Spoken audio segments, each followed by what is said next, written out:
পৃথিবীর ভিতরে একটা প্রাণী আছে, মাটি ফেরে এই প্রাণীটা বের হবে কিয়ামতের আগে আগে, এবং এই প্রাণীটা মানুষের সাথে কথাবার্তা বলবে, কথা বলতে পারা প্রাণী।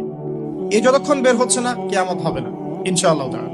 দুখান বা ধোঁয়া, এই পুরো পৃথিবীর আকাশটা একটা নির্দিষ্ট সময় পর্যন্ত ধোঁয়ায় ছেয়ে যাবে, এবং হতে পারে আল্লাহু আলাম, হতে পারে যে সূর্যের আলো পৃথিবীতে পৌঁছাবে না, এমন ধোঁয়া হতে পারে।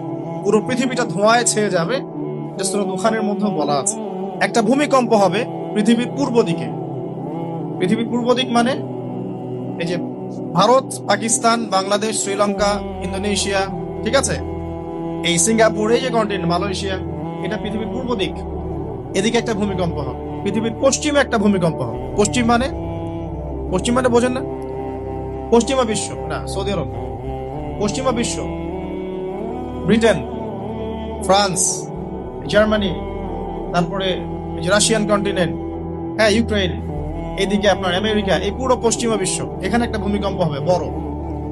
এবং এগুলো এমন হবে যেগুলোতে ভূমি মাটিতে ধসে যাবে, মাটিতে ডুবে যাবে। ভূমিকম্প না, ভূমিধস।